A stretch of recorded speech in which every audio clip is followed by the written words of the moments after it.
I've been making videos about Nile Niami's $500 million spec home that he nicknamed The One for the past couple of months now, and one of the most common comments that I get on those videos are people asking about what the monthly expenses or upkeep would look like on a house of that caliber. And for those of you who are not familiar with the story, I'll give the really long story short, and that is that there's this developer out in Bel Air, California, who's in the final stages of building a 105,000 square foot spec home with basically every amenity that you can imagine, and he's rumoring that he wants to list it for sale for $500 million when he's done with it. And as somebody who lives in a modest 2,000 square foot property myself, my initial thoughts whenever I saw these comments was, I have no clue what it would take to maintain a property so large, especially when you consider that the buyer of a $500 million house not only is going to need a gardener and a cleaner, but they're also going to need on-site security and staff. But I decided to buckle down into research mode like I always do and get to the bottom of the question of exactly how much it would cost to own a home like this. So in today's video, we're going to do just that. We're going to break it down line by line on what it will cost on a monthly basis for the buyer of this crazy property. If you're new to my channel, my name is Scott. I make real estate related videos here on YouTube, and I also invest in real estate myself out here in Arizona. And whether you're new to my channel or you've been here for a long time, I have some super exciting news to share with you today. So I can't believe that I'm saying this, but last week I was given the incredible opportunity to fly out to Bel Air, California and get an exclusive tour of this property that they call The One. And let me just tell you, it's every bit of over the top and amazing as you could imagine. We spent basically the entire day at the house with a film crew, and I'm going to be posting an awesome video here on my YouTube channel in a week or two as soon as we're done with the edits. So make sure to hit the subscribe button down below and the notification bell so you don't miss out on that video. Getting back to the cost of ownership of this home, we're going to break this video into 5 expense buckets, starting with a mortgage. And I know some of you guys are bound to comment down below and say, but Scott, nobody who's buying a $500 million house is going to use a mortgage. They're going to pay all cash. And hey, you might be right, but we also need to remember that most millionaires and billionaires understand the power of leverage, so we have to consider this as part of the equation because it's highly likely that they'll use a loan. But anyways, we need to pick a purchase price as a baseline to establish for this entire video today. So for the sake of this example, we're going to assume that the buyer actually pays $500 million for this house, even though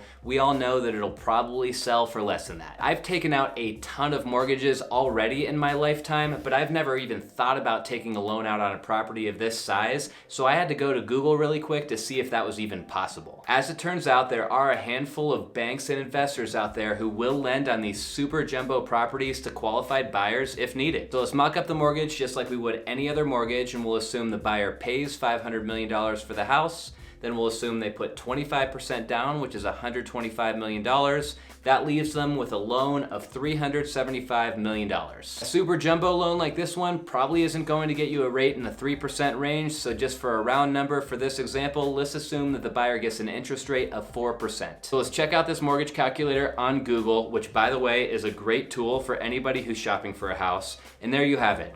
A $375 million mortgage at a 4% interest rate for a 30-year term would give you a monthly payment of $1,790,307 per month. So the mortgage expense is the one expense on our list today that is optional because the buyer might pay cash, but the next item on our list today is the property taxes, and that is one that the buyer is not going to get out of whether they get a mortgage or they pay cash. Property taxes are generally based on the assessed value of a home, and in LA County, according to their website, the assessed value is typically equal to the purchase price, and then it increases at the pace of 2% per year. So to establish the assessed value, we just need to simply look at the purchase price, and remember, in our example, we're going off of a $500 million buy. Next, we need to dig up the property tax rate, which I discovered is 0.72% of the property's assessed value in this part of California. With all these variables established, now we just need to take the $500 million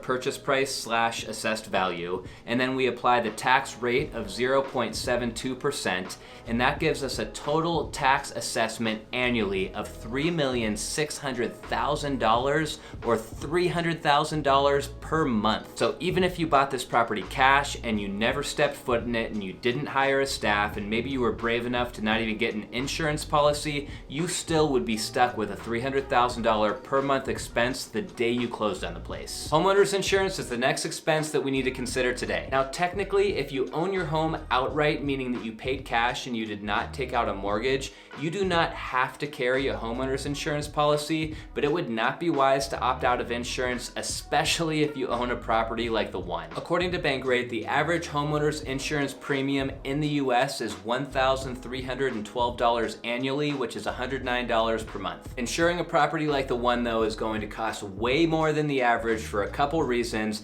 The first being due to its location being at very high risk of both earthquake and wildfires. Then there's the specific characteristics of this house, like the size and the amenities inside. Plus, the insurance company is going to look at something called replacement cost, which is them coming up with the number that it would cost to replace the item that they're insuring. Anyways, I did some shopping around online and I filled out a couple of forms as if I was going to buy this house. And what I learned is that the premium for the insurance policy on this place is going to be about 0.5% of the replacement cost per year. So even though we're looking at a purchase price of $500 million, I'm going to give my best guess on the replacement cost of this house plus all of its contents and put that number at $125 million. So here's all the final complicated math. If we take 0.5% of $125 million, that gives us an annual insurance premium of $625,000 or $52,083 per month. That sounds absolutely absurd, but we have to remember a few things. First, that this home sits in a very high-risk area.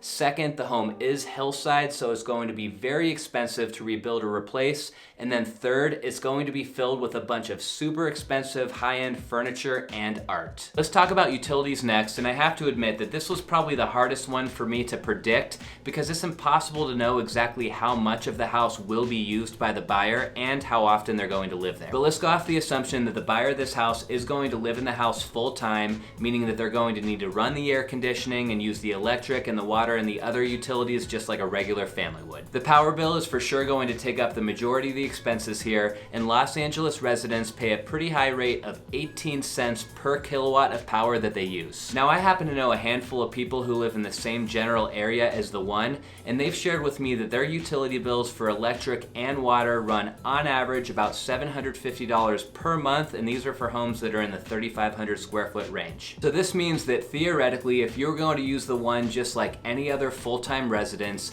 your bills would be about 30 times that amount due to the size, which amounts to $26,250, and that would include your sewer and your trash. Gas is pretty cheap, and this is an expense that no matter where you live usually runs a lot lower, but if you're using your kitchen and your fire features at this house, your gas bill is probably going to run about $1,000 per month or $12,000 per year. So when you add it all together for your utility bills on this property, you're gonna look at an average of $27,250 per month for your utilities, and that doesn't even include your cable and internet. Last, let's look at the staff that you would likely employ if you lived in a house like this. The one comes with a 7-bedroom staff quarters, and we're going to keep it simple in this video and assume that the buyer needs a staff of a chef, security team, and housekeeper. A live-in private chef sounds like a really nice amenity to have because basically it's a chef who's there to cook all of your meals and all of your snacks for you. And the average salary for a private chef in the US, according to PayScale, is about $62,000 per year. The next member of your staff that you're likely going to want to employ if you live in a house like this is a security team to protect both you and the grounds. Now, this home does come with a state-of-the-art security system, but the buyer of this property will probably want some real humans to be there to protect them as well. Assuming that you get around-the-clock coverage, you're going to need a staff of 4 security guards to cover you for every shift. Now, security guards' pay varies a lot depending on their experience and how high risk the security job is, but you should expect to pay about $60,000 per security guard per year, which amounts to $240,000 annually for your security team. Last, the owner of this house is likely going to want a housekeeper who's going to be responsible for cleaning and changing the linens and doing the laundry and doing the dishes and all that stuff. Anybody remember Alice from the Brady Bunch? Anyways, the pay of a housekeeper ranges quite a bit based on their experience, but on average, they're making about $50,000 per year for their services. Assuming that the staffing needs of the buyer stop there, that amounts to $352,000 per year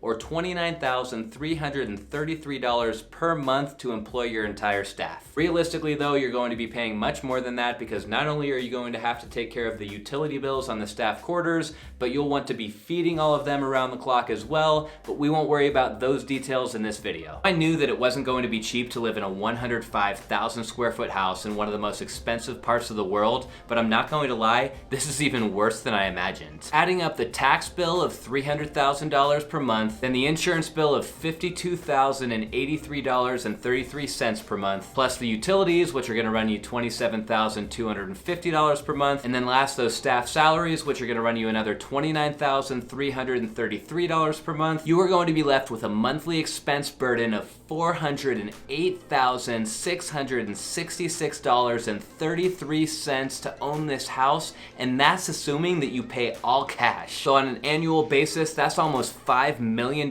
per year just to own one house. We have to remember though that it's almost guaranteed that a billionaire is going to be the person who buys this house, and most billionaires are growing their net worth by billions of dollars more every year, so for them to have a $5 million expense associated with owning this house is like comparing you or me going to Chipotle and treating ourselves to a burrito for lunch. If you enjoyed the video today, guys, please hit the like button down below for me because that would really help me out a lot, and don't forget to hit subscribe if you're not already a subscriber because I'm posting new videos every week, and remember, I'm just a week or two away from posting my own personal experience touring this incredible house. But that's all I've got for you guys this time, so until next time, see ya!